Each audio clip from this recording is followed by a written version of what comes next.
On a cold evening, Officer Daniel Miller spotted a little girl sitting alone on a park bench, clutching a tattered teddy bear like it was her only friend.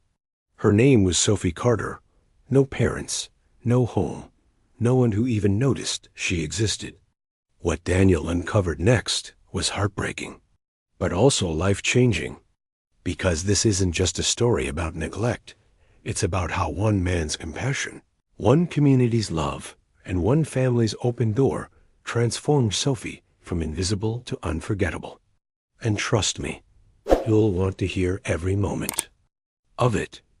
Before we dive in, hit that subscribe button and tell us where in the world you're watching from. Daniel Miller wasn't born a hero. Heroes are forged in fire, shaped by pain, and tempered by choice. His story starts 43 years before that park bench, in a cramped apartment where the walls were thin and the love was thinner. His mama, God rest her soul, worked 3 jobs just to keep the lights on. Breakfast shift at Murphy's Diner, afternoon cleaning offices downtown, and nights stacking boxes at Theor House. She'd come home smelling like coffee and disinfectant, her hands raw and swollen, but she'd still check his homework, still kiss his forehead, still whisper, "You're gonna be something special, Danny boy." But his daddy ... His daddy found his comfort in brown bottles and bitter words. Jack Miller was a man who'd lost himself somewhere between his dreams and his failures, and he took that loss out on everything smaller than him, which most days was just about everything. Little Danny learned to read the signs early.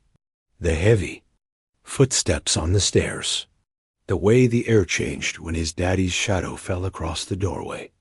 He learned to make himself invisible, to slip into corners where angry men don't look. School became his sanctuary.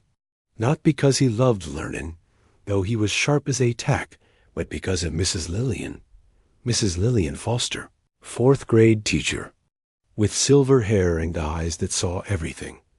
She was the first person who ever really looked at him. Not through him, not past him, but at him. Like he mattered. Like he was worth seeing. One day, after noticing the purple mark on his wrist, and the way he flinched when Ennio moved too fast, she kept him after school. "Danny," she said, her voice gentle as morning rain, "you know there's different kinds of ghosts in this world?" He shook his head, confused. "Some ghosts are dead folks who ain't moved on. But some ghosts ... She knelt down, eye level with him. "Some ghosts are living people who've been made to feel invisible. And the worst tragedy ain't that they're unseen. It's that they start believing they don't deserve to be seen." She placed a warm hand on his shoulder. "Promise me something, child. When you grow up, and you will grow up, despite what that house tries to tell you, promise me you'll look forth living ghosts. Promise me you'll see them." That promise became the compass of his life. Daniel Miller joined the police force not for glory or excitement, but because of a promise Medetto, a silver-haired teacher who died before she could see what her words grew into. He walketh beat different than other cops. While they chased sirens and answered calls, Daniel wandered. He wandered through parts of town that decent folks avoided. He wandered past park benches and bus stops, through alleyways and under bridges. He was looking for them, the living ghostsnesses. Lillian taught him to see dot, and Lord help him, he found plenty.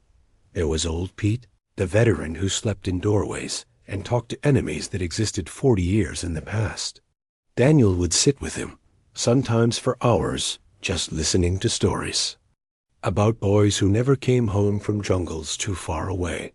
There was Maria Santos, 16 and pregnant, kicked out by parents who valued reputation more than their daughter. Daniel helped her find a shelter, then visited every week until she got on her feet.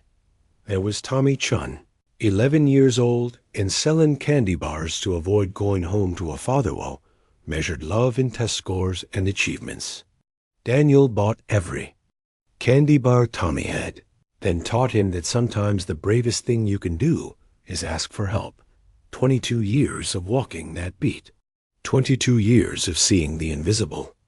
And never once did he imagine that his most important moment would come disguised as an ordinary Tuesday morning in Jefferson Park. Asterisk, he was making his usual rounds when he saw her. Small thing, perched on that bench like a bird ready to take flight. At first glance, she looked normal enough, clean clothes, neat braids, teddy bear tucked under her arm like armor. But Daniel had learned to look deeper. Her shoes were too big. Her jacket hung loose, like she'd lost weight recently.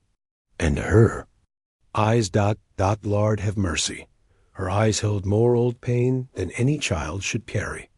Most folks would have walked right past. Figured she was waiting for her mama or daddy to finish whatever business they had in the park. But Daniel's feet stopped moving all on their own, like Mrs. Lillian's ghost was tugging at his sleeve. He approached slow and gentle, the way you'd approach a wounded animal. Beautiful morning, isn't it? He said, settling onto the other end of the bench, careful to leave plenty of space between them. Sophie looked up at him with those ancient eyes and said the words that would haunt his dreams. I don't got a home, mister. The dark follows me everywhere. Asterisk now. I've lived long enough to know that children say all sorts of things. Sometimes they're testing you. Sometimes they're playing make-believe. But there was something in Sophie's flatness, like awe. The hope had been pressed out of it that told Daniel this wasn't a game. What kind of dark? He asked, his police training warring with his human heart. Sophie hugged her teddy bear tighter. The kind that hurts, she whispered. The kind that locks doors and forgets you're behind them. And that's when Officer Daniel Miller felt something inside his chest crack wide open. Asterisk, you want to know what evil looks like? It ain't always fangs and claws and monsters under-thieved. Sometimes evil wears a normal face, pays its taxes on time, and waves to the neighbors. Sometimes evil looks like Ray Carter and his girlfriend, Denise, upstanding citizens who took in a little girl after her grandmother died and collected the state check that came with her. Sophie's story came out in pieces, like blood from a stone. She'd sit on that bench every morning, and Daniel would find excuses to patrol that area. Day by day, word by word, the truth emerged. Her real mama died when Sophie was 3. Cancer, quick and cruel. Her daddy was never in the picture. Just a name on a birth certificate and broken promises whispered in the dark. So Sophie went to live with her grandmother, a sweet woman named Eleanor, who smelled like a vanilla cookies and sang lullabies in the evenings. For 2 years, Sophie knew what love felt like. Real love, the kind that tucks you in at night and checks for monsters. The kind that cuts your sandwiches into triangles because it makes you smile. But Eleanor's heart gave out one winter night, and Sophie woke up to paramedics and social workers, and the terrible understanding that she was alone in the world. That's when Ray and Denise entered the picture. Distant relatives, they said. Happy to help, they said. And the state, overworked and understaffed, was grateful to find placement that didn't cost them anything. Asterisk, they put me in a closet, Sophie told Daniel one morning, her small fingers working at teddy bear's loose eye. Ray says I'm too noisy. Says children should be seen and not heard, except he don't like seeing me neither. The closet was under the stairs, dark and cramped and smelling of old coats and forgotten dreams. Sophie would be locked in there for hours. Sometimes, punishment for crimes as small as dropping a fork or coffin during Ray's television programs. I talked to Button here, she said, holding up the teddy bear. He only got one eye, but he sees better than most people. He tells me stories about somewhere else, somewhere with windows and warm beds and people who remember to let you out.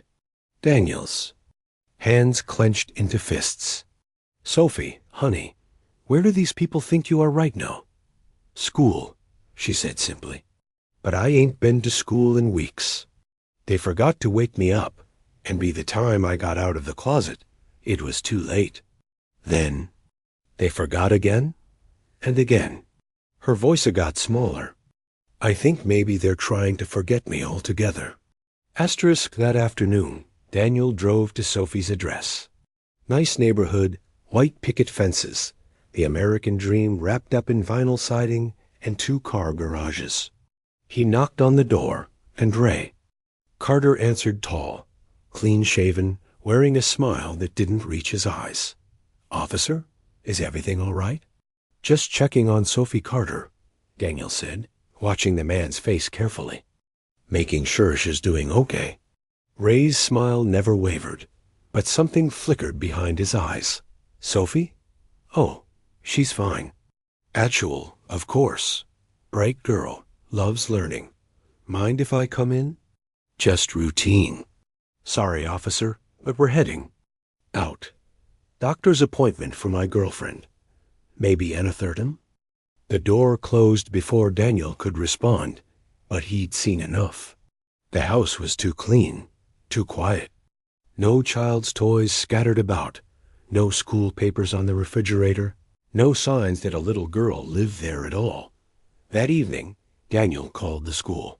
Sophie Carter had been marked absent for 3 weeks. No calls from home, no explanation. The truancy officer had sent letters, but they'd unanswered. He called social services.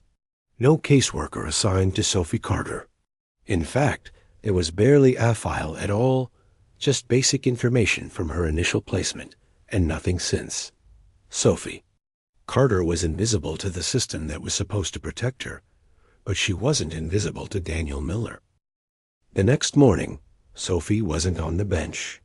Daniel waited for an hour, his heart hammering against his ribs like a caged bird. When she finally appeared, she was limping slightly, and there was a fresh bruise on her cheek that makeup couldn't quite hide. "Sophie," he said gently, kneeling beside the bench. "What happened to your face, sweetheart?" She touched the bruise absently. "Walked into a door," she said, the words practiced and hollow. "I'm clumsy sometimes." Asterisk, you know what breaks a man's heart faster than anything? It's hearing a child lie to protect the people who hurt her. It's watching innocence twist itself into knots trying to make sense of cruelty. Daniel sat beside her, struggling with the weight of what he knew and the limits of what he could prove. "Sophie, do you know what my job is?" "You're a police officer." "That's right. And you know what the most important part of my job is? It's making sure people are safe. All people, but especially children." Sophie looked at him with those old, tired eyes. "Even children nobody wants?" The question hit Daniel like a physical blow. Especially children nobody wants. Because every child deserves to be wanted. Every child deserves to be safe. And every child deserves to be beloved. But what if they don't? "Love you back?" Sophie asked, her voice so small it was almost lost in feminine air. "What if you're too much trouble? What if you take up too much space and eat too much food and make too much noise?" Asterisk Daniel Miller was 47 years old, a decorated officer with commendations and respect, but in that moment, he was 7 years old again, hiding in corners. And making himself small, he understood, bone deep, what Sophie was feeling. "Listen to me, Sophie Carter," he said, his voice fierce and gentle at the same time. "You are not too much. You are not a burden. You are a little girl who deserves sunshine and laughter and people who celebrate your voice, not silence it." Sophie stared at him for a long moment. Then, for the first time since he'd met her, she smiled. It was small and fragile as spun glass, but it was real. "Button thinks you're nice," she said, holding up the teddy bear. "He says you got kind eyes. Button's pretty smart for a bear with one eye." "The smartest," Sophie agreed. And her face grew serious again. "Officer Miller? If Somione wanted to hurt Button, would you stop them?" Daniel's blood turned to ice. "Yes, Sophie, I would stop them." "Even if they said Button belonged to them?" Even if they had papers that said so? Even then. Sophie nodded solemnly and tucked Button closer to her chest. Good, 'cause tonight, Ray Sade's gonna throw Button in the trash. Says I'm too old for toys, and it's time to grow up. Asterisk that night, Daniel Miller sat in his patrol car outside the Carter house, wrestling with the Monsolder and time itself. He thought about his daddy's belt and his mama's tears. He thought about Mrs. Lillian and the promise he'd made. He thought about all the living ghosts he'd found over the years, and the ones he'd been too late to save, and he made a decision that would change everything. Asterisk. The call came at 2:17 a.m. on a Thursday night in November. Domestic disturbance. Neighbors reporting screaming from the Carter residence. Daniel was first on scene, his heart pounding as he approached the house. The front door was standing open, spilling light and chaos onto the perfectly manicured lawn dot inside. Ray Carter was shouting at someone Daniel couldn't see, his voice slurred with alcohol and rage. Double quotes ... told you to shut up, told you to stay quiet. But you just keep making noise, don't you? Just like your worthless mother. Daniel drew his weapon and called for backup, but he couldn't wait. Somewhere in that house, Sophie was in danger. He entered. Cautiously, following the sound of Ray's voice toward the back of the house. Wade found there would stay with him until his dying day. Sophie was crammed into that closet under the stairs, the door hanging open, her small body curled around Button like he could shield her from the world. Ray stood over her, his fist raised, while Denise cowered in the corner, too drunk or too scared to intervene. Police! Step away from the child. Ray spun around, his face twisted with fury and fear. This is my house, my family. You got no right. Step away from her, now. Asterisk. Sophie looked up at Daniel through tears and terror, and in that moment, all pretense fell away. No more lies about doors and clumsiness. No more protective fiction. He was gonna take Button, she whispered. I tried to be quiet, but he was gonna take Button away. That's when Daniel saw it, the teddy bear's remaining eye hanging by a thread, stuffing spilling from a fresh tear in his side. Ray had tried to destroy the only thing Sophie had left of love and comfort, and she had fought for it with everything she had. Backup arrived. Ray and Denise were arrested. Social services was called, and Sophie Carter, invisible for so long, was finally seen. But the system that had failed her once wasn't done failing her yet. Asterisk. You'd think that would be the end of the story, wouldn't you? Evil defeated, child rescued, justice served. But real life ain't a fairy tale, and sometimes the monsters wear suits and carry briefcases. Ray Carter had connections. Allow your cousin, a judge who owed favors, friends and places that mattered. Within 48 hours, he was out on bail, claiming the whole thing was a misunderstanding. Denise backed his story, said Sophie had been acting out, making up stories for attention. The social worker assigned to Sophie's case was burned out and overworked, with a caseload that could choke a horse. She listened to Ray's explanations, noted Sophie's history of behavioral issues and tendency toward fantasy, and recommended counseling before considering permanent removal. Asterisk. Behavioral issues. That's what they called a child's desperate attempts to survive. Tendency toward fantasy. That's what they called the truth when it was too ugly to face. Meanwhile, Sophie was placed in emergency foster care with the Morrison family. Martha Morrison was a woman carved from iron and lined with velvet, a foster mother who'd taken in dozens of children over the years. She took one look at Sophie hollow-eyed and clutching Buttons, remains, and knew she was looking at a child hanging on by her. Fingernails. Oh, baby, Martha whispered, kneeling down to Sophie's level. You're safe now. You're home. But Sophie had heard those words before. She sat in the corner of her new room, waiting for the catch, waiting for the conditions, waiting for the moment. When love would be snatched away again, Daniel visited every chance he got. He'd find Sophie in Martha's garden, helping tend vegetables that grew in neat rows, ordered and predictable. She was learning to trust again, slowly, like a wild animal gentling to a kind hand. "Officer Miller," she said one afternoon, watching him help Martha repair a broken fence post. "Do you think Button can be fixed?" Daniel looked at the teddy bear, more patches than original fabric now, held together by Martha's careful stitching and stubborn love. "I think Button's stronger than he was before, Sophie. All those repairs, they're not weaknesses. They're proof that something beautiful can serve terrible things." Sophie considered this. "Like scars?" "Exactly like scars. Asterisk for 6 months, Sophie. Bloomed under Martha's care. She gained weight. Her cheeks filled out. Her laugh came easier. She started school again and discovered she loved reading, loved lossing herself in stories where children were heroes and adults could be trusted.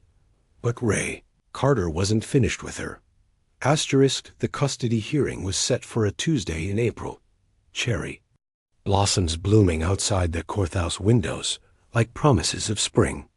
Ray Carter arrived in his best suit, flanked by lawyers and character witnesses who spoke of his dedication to family values and his love for his daughter. Sophie sat between Martha and Daniel, wearing a yellow dress Martha had bought her for the occasion. She held Button close, his newly repaired eye bright and watching. Ray's lawyer painted a picture of a misunderstood man, a victim of circumstances and a child's overactive imagination. He spoke of family bonds and the importance of keeping children with their rightful guardians. He presented letters from neighbors who vouched for Ray's character, testimony from a psychologist who suggested Sophie's stories were attention-seeking behavior. Asterisk, they made Sophie out to be the problem, a troubled child who'd been through trauma, and was no acting out against the very people trying to help her. They suggested that removing her from Ray's care would only further destabilize her fragile psyche. When it came time for Sophie to testify, she was so small in that witness chair she could bury Lissy over the rail. The judge, a tired-looking man with kind eyes, leaned forward. "Sophie, can you tell me about living with Mr. Carter?" For a moment, Sophie's voice failed her entirely. She looked at Ray, who was staring at her with cold promise in his eyes, then at Martha, who nodded encouragingly, then at Daniel, who had taught her that some adults could be trusted. "He put me in the closet," she said, her voice barely above a whisper. "When I made noise, when I breathed too loud, when I existed too much." Ray's lawyer objected, claimed the child was coached, but the judge held up a hand. "Go on, Sophie. It was dark in there. Dark and small, and it smelled like being forgotten. I would talk to Button to keep from being scared, but Ray said that was noise too, so I learned to be quiet. I learned to be so quiet that sometimes I wondered if I was disappearing." "And when you came to Mrs. Morrison's house?" the judge asked gently. Sophie looked at Martha, and for the first time during her testimony, she smiled. She remembered to feed me. She remembered I was there. She fixed Button when he broke, and she never once told me I was too much. The judge was quiet for a long moment, studying the papers before him. When he looked up, his face was grave. "Mr. Carter, I've reviewed the evidence in this case. The physical evidence, the testimony, and the reports from various agencies. While there may be questions about the specific incidents alleged, what concerns me most is the pattern of neglect demonstrated by the child's extended absence from school, the lack of communication with social services, and ... He paused, looking directly at Ray. Double quotes ... The complete lack of any emotional bond or concern for this child's well-being. A parent fights for their child, Mr. Carter, They move heaven and earth to ensure their safety and happiness. Yet, you seem more concerned with your legal rights than with Sophie's actual welfare. Ray's composure finally cracked. She's not my kid. Anyway, never was. I was just doing my civic duty, taking her in when nobody else wanted her. The courtroom fell silent. Well, the judge said quietly, I believe you've just answered my question about your fitness as a guardian. Custody was immediately and permanently transferred to Martha Morrison, with the process for adoption to begin within 30 days. But the most important moment came after the gavel fell, when Sophie tugged on Daniel's sleeve. Officer Miller? Yes, sweetheart? Thank you for seeing me. Asterisk, and that's when Daniel Miller, decorated police officer and defender of the innocent, dropped to his knees right there in that courthouse and cried like a baby. Asterisk Sophie's adoption was finalized on a bright morning in September. She chose to keep her first name, but took the Morrison surname, marking her transformation from invisible ghost to beloved daughter. The nightmares came and went for months. Sometimes Martha would find Sophie in her closet, curled up with Button, reliving old fears. But each time, Martha would gently coax her out, remind her that closets were for storing winter coats, not little girls, and that her bedroom door rolled. Never, ever be locked. Daniel remained a constant presence in their lives. Every Sunday dinner, every birthday party, every school play where Sophie forgot her lines but remembered her worth. He walked her to her first day of middle school and taught her to drive when she turned 16. In all the ways that mattered, he became the father she'd never had. Asterisk Sophie thrived in ways that amazed everyone who knew her story. She made friends easily, laughed often, and grew into a young woman with steel in her spine and compassion in her heart. Button remained her constant companion, and now he sat on a shelf in her room, watching over her sleep with his mismatched eyes, one original, one sewn on with Martha's loving hands. When Sophie graduated high school as valedictorian, her speech was about invisible children and the adults who choose to see them. There wasn't a dry eye in the house. She went to college on a full scholarship, majoring in social work with a minor in child psychology. Her senior thesis was titled, The Living Ghosts: How Society Creates and Abandons Vulnerable Children. Mrs. Lillian would have been proud. Asterisk time has a way of healing wounds and revealing purposes. Sophie's story could have ended there successful. Young woman overcomes childhood trauma, becomes productive member of society, lives happily ever after. But Sophie Carter Morrison wasn't built for ordinary endings. She joined the Department of Children and Family Services straight out of graduate school, specifically requesting assignment to cases involving invisible children, the ones who fell through cracks, who had no advocates, who existed on the margins of bureaucratic attention. Daniel, now retired from the force, but not from caring, often accompanied her on difficult cases.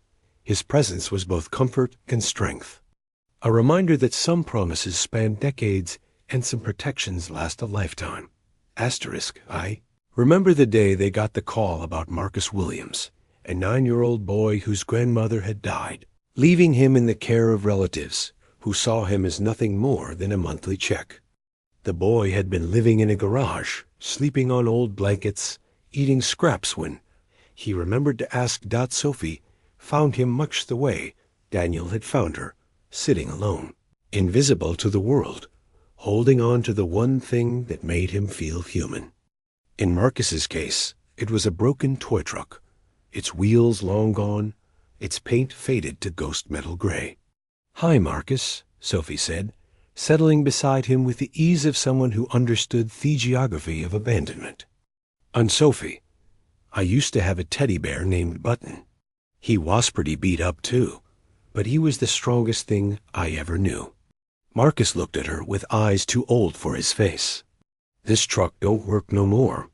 Sometimes the broken things are the most important ones," Sophie replied. "They remind you that surviving isn't the same as living, and that everyone deserves a chance to do both." Asterisk, that boy is 23 now, a mechanical engineer with a specialty in restoring vintage vehicles. He still has that broken truck, displayed proudly in his office as a reminder of where he came from, and who saw him when nobody else did.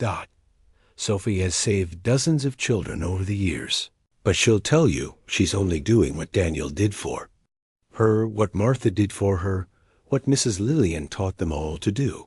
See the invisible, love the unloved, and fight for those who can't fight for themselves. Asterisk, that park bench still stands, you know. Rustier now, its green paint long since surrendered to weather and time.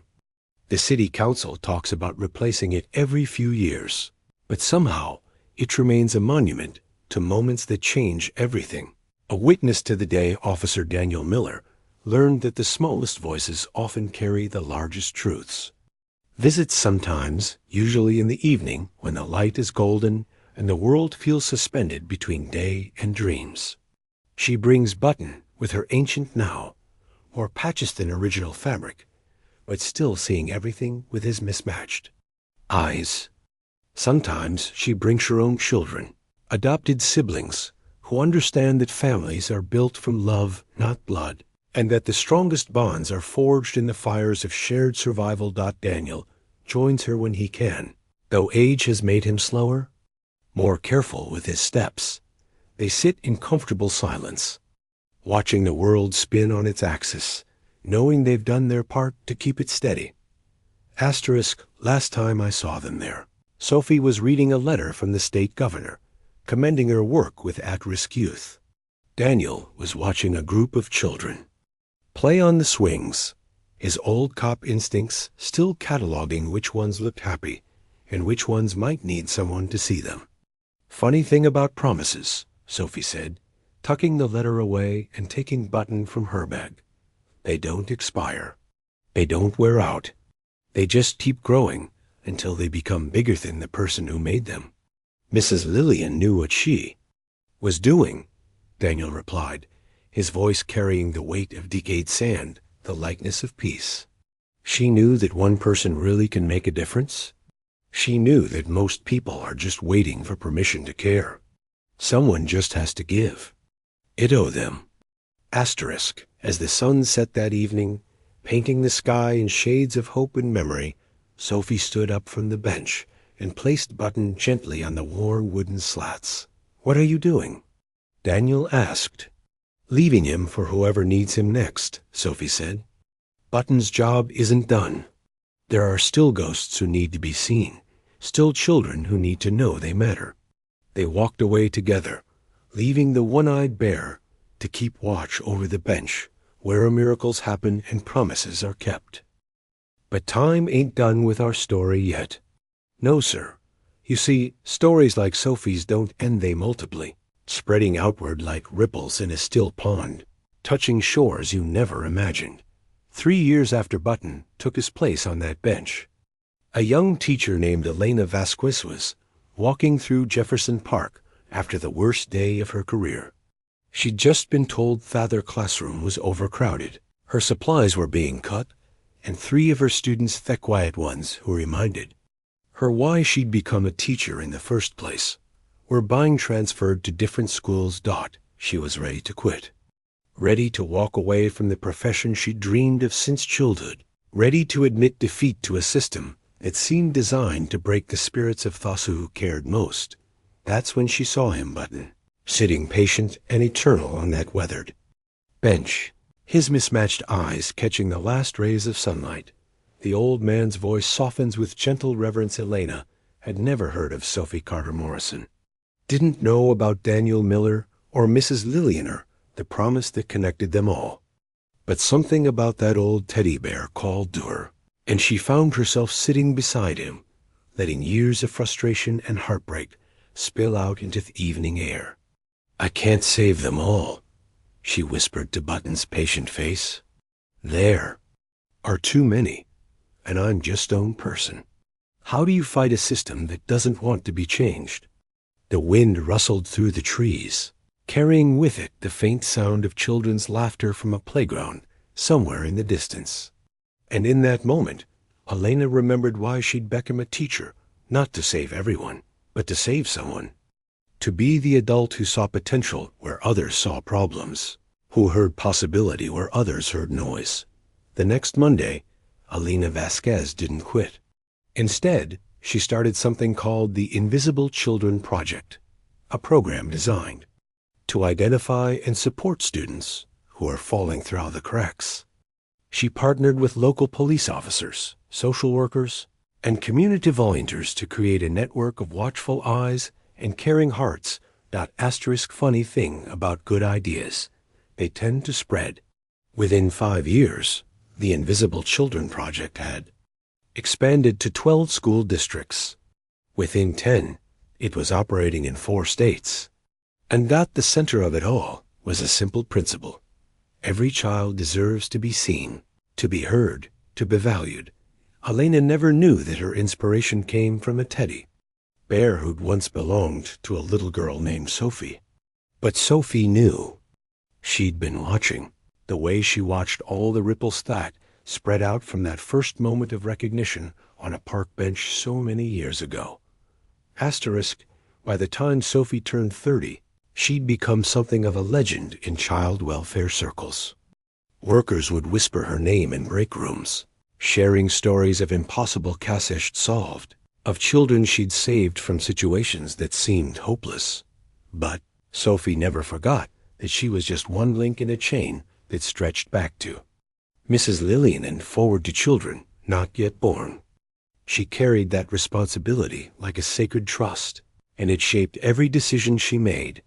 The Morrison Foundation was established on Sophie's 32nd birthday, funded by an unexpected inheritance from a wealthy donor who'd read about Sophie's work in the newspaper. The donor, a childless widow named Grace Chun, had left her entire estate to the young woman who proves that broken things can be made beautiful again. Asterisk, the foundation's mission was simple but revolutionary: to create a nationwide network of safe houses, advocacy centers, and support services for children aging out of the foster system. Too many kids, Sophie had learned, survived their childhoods, only to be abandoned again at 18, thrown into an adult world with no support, no guidance, and no one who remembered their names. The first Morrison house opened in the old Jefferson neighborhood where Sophie had grown up. It was a converted Victorian mansion with wraparound porches and rooms, filled with sunlight, everything that closet under the stairs had not been. Children could stay there until they were 21, receiving education support, job training, mental health services, and most importantly, a family that chose them back. Daniel, now in his 70s, but still sharp as ever, served as the foundation's first board chairman. His inauguration speech was brief but powerful. Every child who enters these doors will leave knowing 3 things. They matter, they're capable of greatness, and someone will always be proud to call them family. Asterisk, the second resident of Morrison house was a 16-year-old girl named Lily Cho. She'd been in foster care since she was 8, bouncing between homes that treated her like a temporary inconvenience. By the time Sophie found her, Lily had built walls so high that most adults couldn't even see the child hiding behind them. But Sophie knew something about walls. She knew they were built from pain and maintained by fear, but they could be dismantled by patience and love. "I'm not gonna lie to you, Lily," Sophie said on the girl's first day at Morrison House. "This isn't magic. You're not gonna wake up tomorrow and suddenly trust the world. But you're also not gonna wake up wondering if you still have a bed to sleep in. And that's something." Lily clutched her backpack, her entire life contained in one worn duffel bag, and looked around the bright, airy room that was hers for as long as she needed it. What's the catch? No catch, just expectations. We expect you to go to school. We expect you to participate in therapy. We expect you to be honest with us about what you need. And we expect you to believe, eventually, that you deserve good things. Asterisk, it took 8 months for Lily to smile, 2 years for her to laugh without looking over her shoulder. 3 years for her to say, "I love you too," when Sophie told her she was proud of her Dot, but on graduation day, when Lily walked across that stage to receive her diploma, the first in her family to finish high school, she wasn't alone. Sophie was in the audience, cheering loud enough to wake the dead. Daniel was there, tears streaming down his weathered cheeks. Martha Morrison, now in her 80s but still fierce as ever, was there with a bouquet of flowers and a heart full of pride. And in the back of the auditorium, almost invisible unless you knew to look for them, were 7 other Morrison House residents who'd come to watch their sister achieve something they once thought impossible. Family, Sophie had learned, wasn't about blood or paperwork or legal definitions. Family was about showing up. Family was about staying. Family was about choosing to love someone, not because you had to, but because you wanted to. Mrs. Lillian Foster had been dead for 30 years when Sophie finally found her grave. It was in a small cemetery on the outskirts of town, marked by a simple headstone that read, "Beloved Teacher," and gave no hint of the lives she'd touched or the promises she'd set in motion. Sophie knelt beside the grave, placing a bouquet of yellow roses, Mrs. Lillian's favorite, against the weathered stone. She'd come here to say thank you, to close a circle that had been opened in a 4th-grade classroom so long ago. I wanted you to know, Sophie whispered to the silent earth, that your promise grew. It grew bigger than Daniel, bigger than me, bigger than any of us imagined. There are children alive today who exist because you taught one scared little boy to see the invisible ones. The wind picked up, rustling through the oak trees that shaded the cemetery, and Sophie could almost hear Mrs. Lillian's voice. The world's full of ghosts. Danny, some just happened to be alive. But now Sophie understood something Mrs. Lillian might not have known when she spoke those words. Sometimes the living ghosts find each other. Sometimes they form families and communities and movements. Sometimes they become visible together in ways they never could alone. That evening, Sophie drove to the old elementary school where Mrs. Lillian had taught. The building had been renovated, modernized, but the essence remained the same, a place where children came to learn not just about math and reading, but about who they could become. In the main hallway, there was a new addition, a memorial wall, honoring teachers who'd made extraordinary impacts on their students' lives. And there, in a place of honor, was Mrs. Lillian's photograph, surrounded by the names of students she'd taught over her 40-year career. But it wasn't the official memorial that stopped Sophie in her tracks. It was the handwritten note taped. Beside it, obviously placed there by a child, "Dear Mrs. Foster, my mom says you taught my dad when he was little and scared. She says you taught him to look for kids who needed help. He found me when I was lost, and now I'm not lost anymore. Thank you for teaching him to see me. Love, Marcus, age 9. Sophie stared at that note for a long time, thinking about chains of kindness that stretched across generations, about promises that outlived the people who made them, about the way love multiplied when it was given away freely. She thought about Daniel, now retired but still volunteering at the Morrison houses, still teaching young police officers that their most important tool wasn't their weapon or their badge, was their willingness to see humanity in everyone they encountered.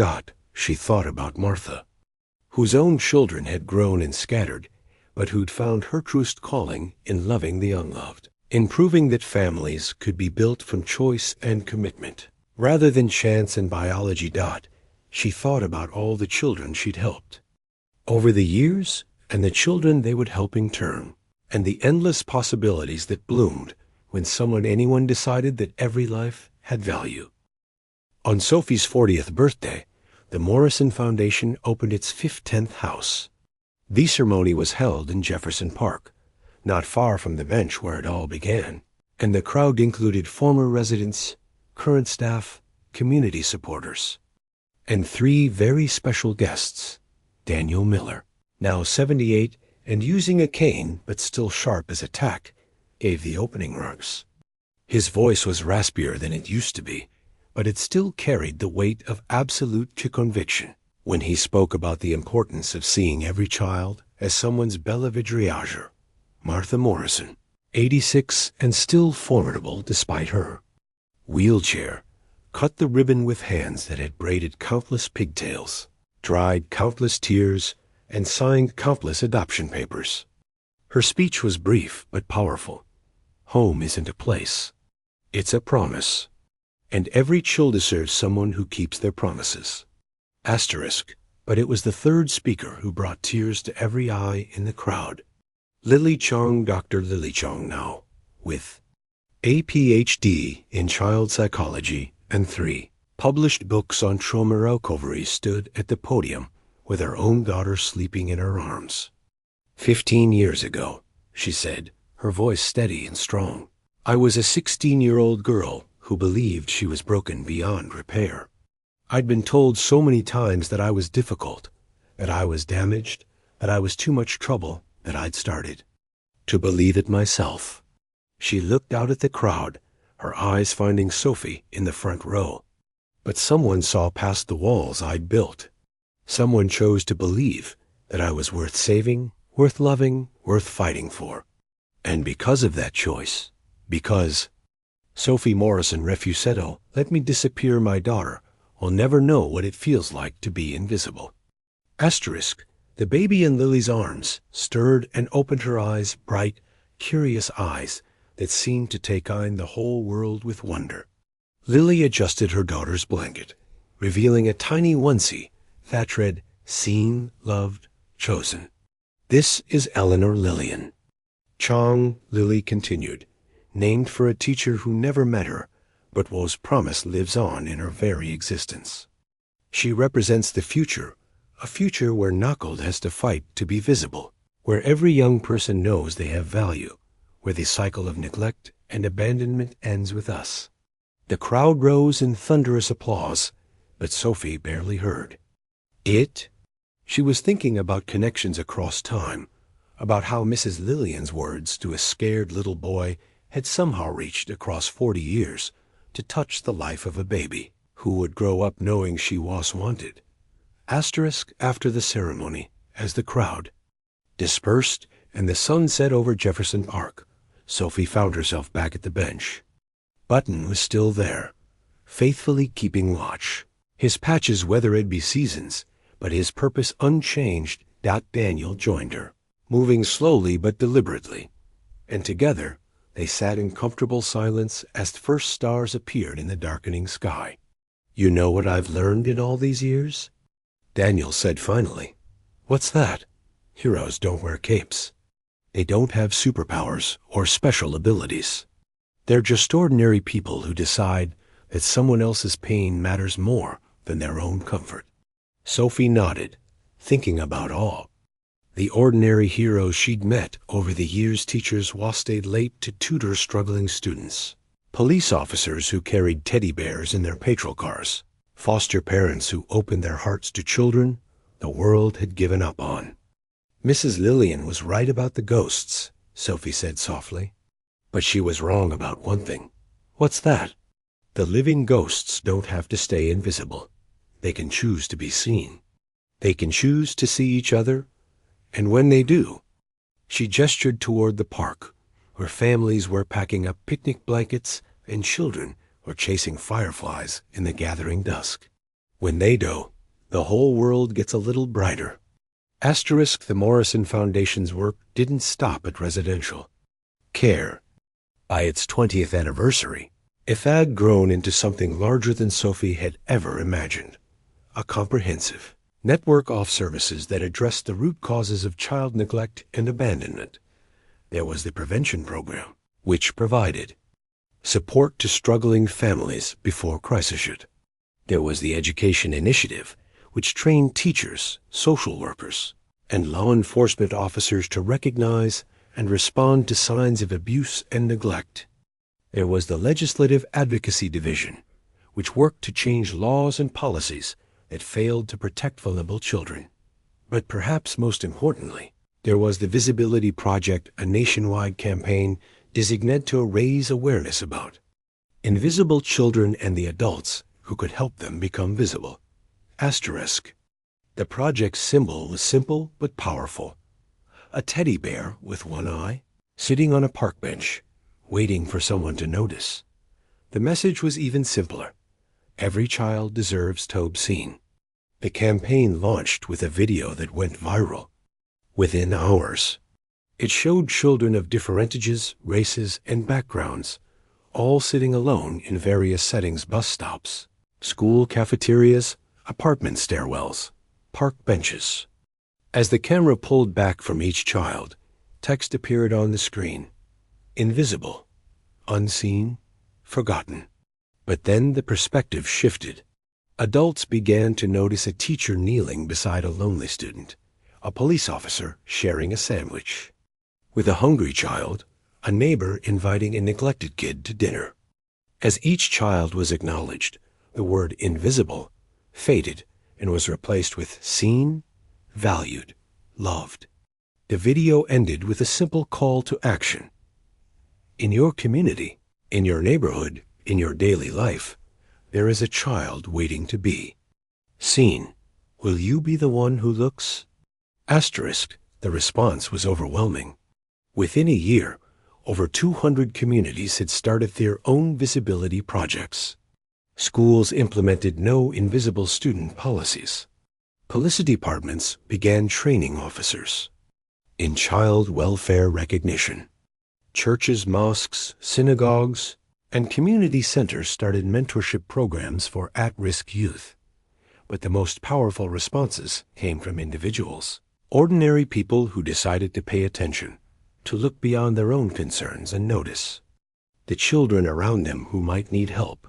There was Marcus Williams, the boy with the broken toy truck, who was now 26 and working as a youth counselor in his old neighborhood. He kept a supply of small toys in his desk drawer, gifts for children who needed something to hold on to while they waited for help to arrive. There was Elena Vasquez, whose Invisible Children Project had evolved into a national organization with its own funding and staff.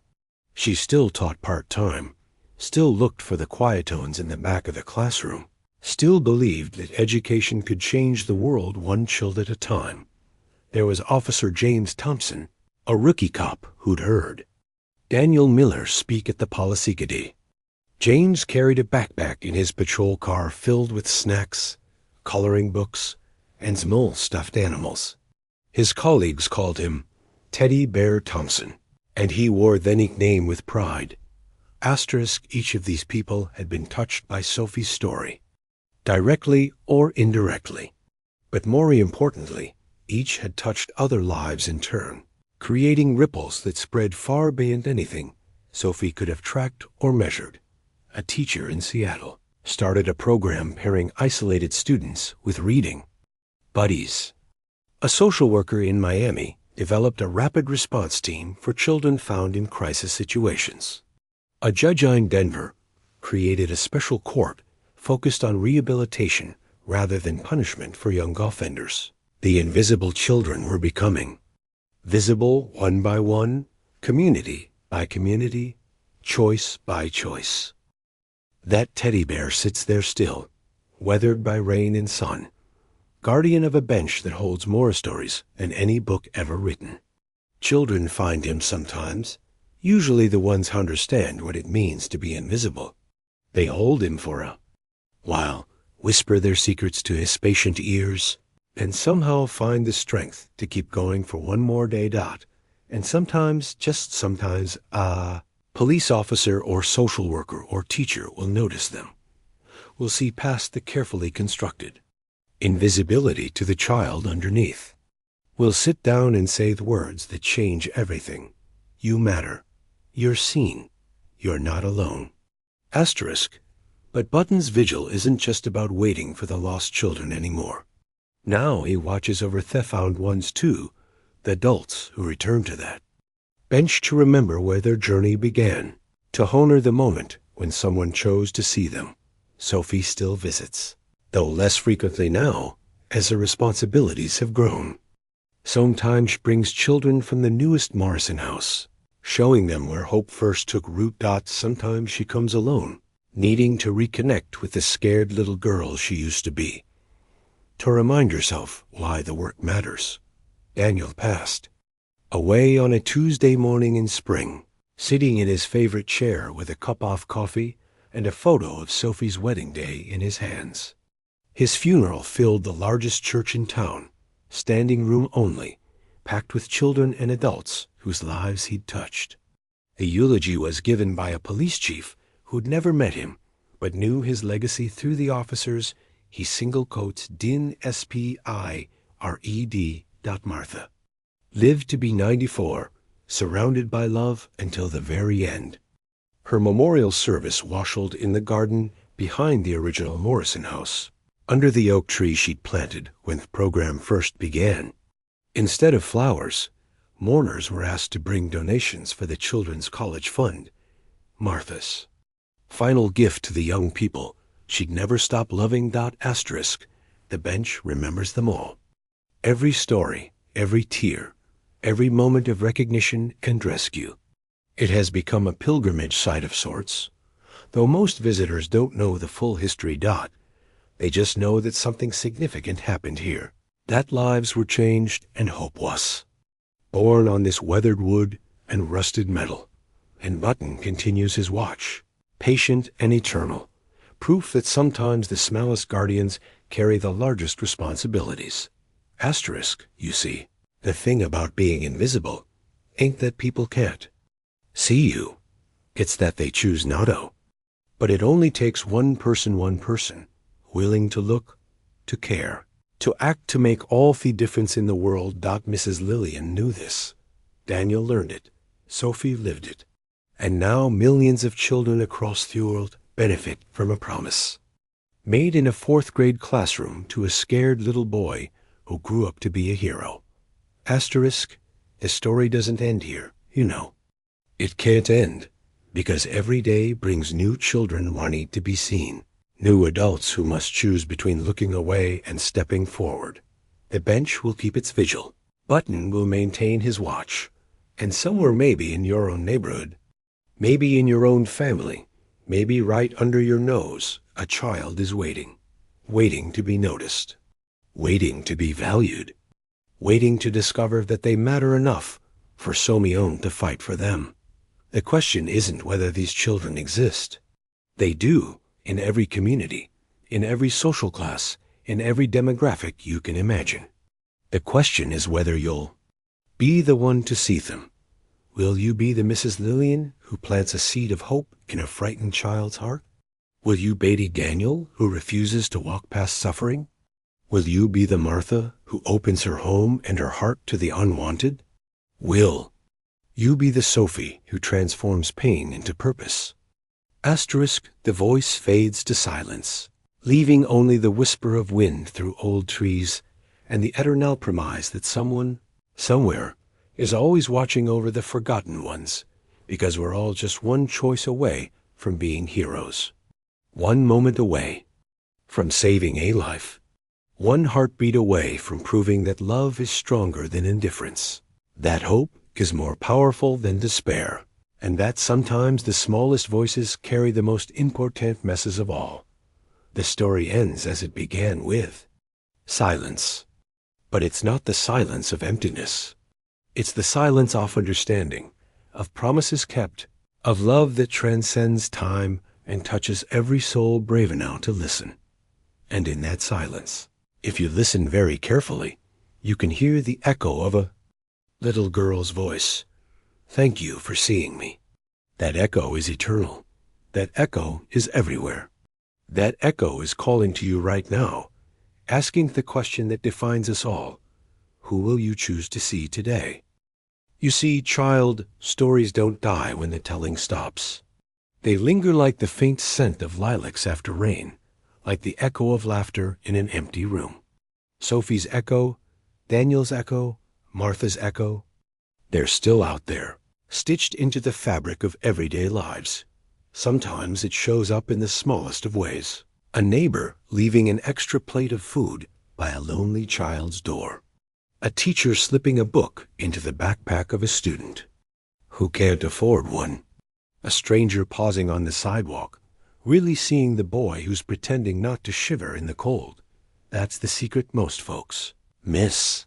The world doesn't change in grand speeches or sweeping gestures. It shifts in quiet choices. One set of eyes meeting another. One soul daring to say, I see you. Asterisk. And so the bench keeps its vigil. The teddy bear waits, eternal and patient.